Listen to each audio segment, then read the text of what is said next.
Oil prices is surging around the world. We'll get to the oil list side of things, but let's talk about the commodity, Agric Commodities. Agric Commodities is a senior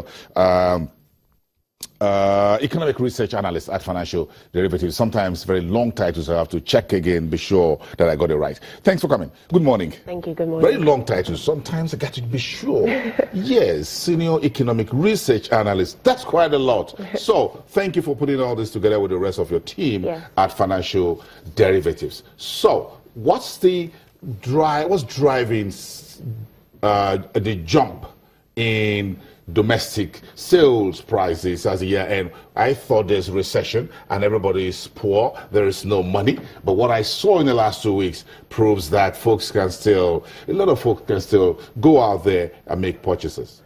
Well, Nigerians typically are very resilient, despite any economic woes that we go through. Resilient. Yes, so we're very resilient. So despite the whole gloomy outlook, most of us still purchased or got ready for the Christmas season. That means to uplift the spirit anyway. So that's why we saw, a significant increase in the prices of food generally. Typically, December season, food prices go up. Traders take advantage of increased demand, and the exchange rate as well, depreciated for the end of the period. This defies logic, because when prices go high and you think folks are not going to make purchases, prices ought to go down to attract more buyers. But what you saw this year-end, New Year in Nigeria, was that prices still go high and folks still went after those high prices and make purchases. But what we realize is that despite higher prices compared to folks purchased more commodities during Christmas season, but it's lower compared to the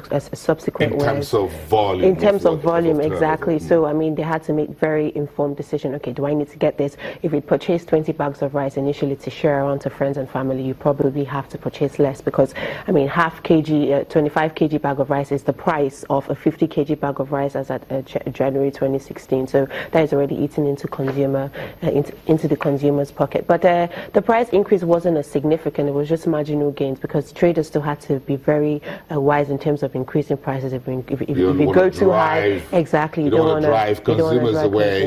I'm looking at rice. What looks like rice is the whipping boy all the time, and I'm looking at it there in the second column.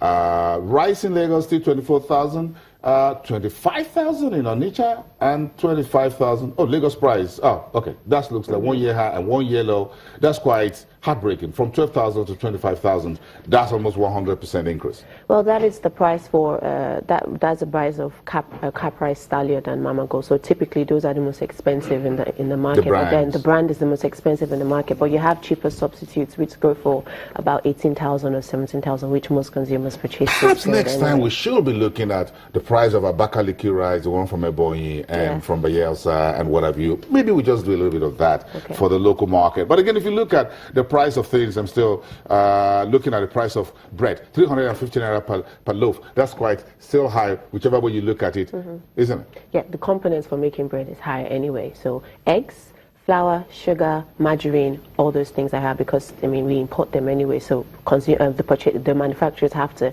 somewhat translate those costs to the consumers. So haven't we been able to look for local substitute of making bread and not always importing everything?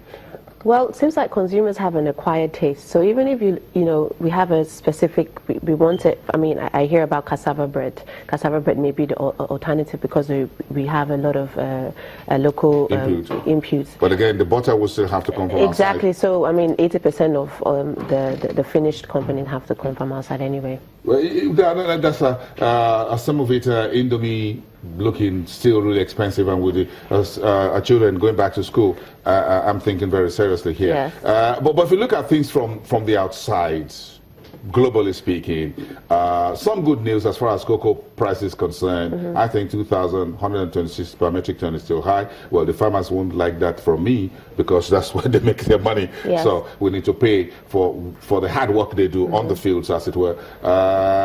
Any of this that you think will have any impact on domestic prices anytime soon? So if you look at most of the agri commodity prices that in international market, cocoa and sugar were the best performers in the sense that they were extremely high, but then wheat and corn were lower. But then we are seeing cocoa prices trade lower now because of, the negative sentiment is slowly waning, and the Ivory Coast and Ghana seems like they're beginning to churn out more inputs. So the forecast of a production shortfall is beginning to, close up, and we actually, most analysts expect some sort of a marginal increase in production. So it seems like consumption is going to go lower than output, so that's why we're seeing some sort of a decline in cocoa prices. And Harmattan season, literally, which begins this period, weather forecasters believe that it's not going to be as it's going to be as mild. It will be mild compared to a previous year. So those are all the positive sentiments that are driving cocoa market as it is. One very important conversation. I remember towards the end of last year, there was so much news there's going to be food scarcity in Nigeria in 2017. Food will be very scarce because we don't have enough grains and things like that. When we're saying welcome to the new year, is this something I should be worried about now?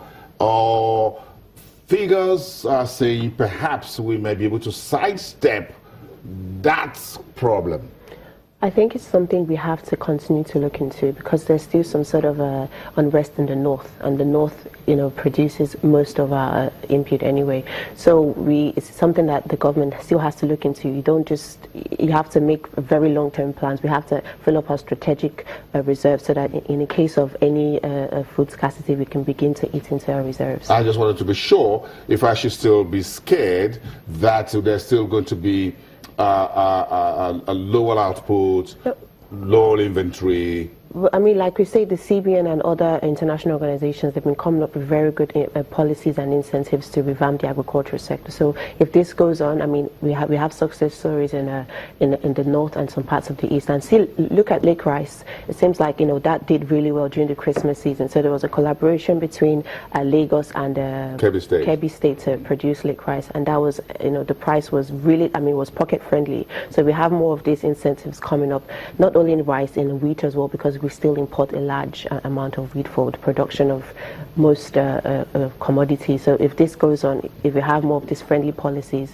we'd see begin to get some sort of self-sufficiency in the food market. Once the honeymoon is over, which I call the December, and students go back to school and what have you. So if you're looking at February for us, for example, where do you see prices of these commodities? Do you see anything tapering off before we have the next major holiday, which will be around March, April? There are still a lot of uncertainties, if I say so myself, but typically during January, a lot of parents now have to switch to paying school fees, so there's going to be less money for any other purchases. So paying school fees is a priority as it is. We expect to see food prices, most domestic commodity prices, taper. Reduce just marginally, but then the forex constraint is still an issue. If the dollar is trading at 4.90 as it is, and the interbank market is flat at 3.05, that is still a major issue. So if we see some sort of appreciation in the currency, we may see prices adjust to that. Okay, then let's leave it there for now. We've put some food in our stomach. It's time to put some oil in our vehicles or generator, as the case may be. Well, there's a diesel scarcity as it is right now. So diesel scarcity? It seems like prices of diesel as high as $2.70 per liter as it is, and getting hold of diesel is not very. It's proving to be tough. Unbreak my heart. Thank you very much. Good to have you here this Thursday. Senior economic research analyst at Financial Derivatives at the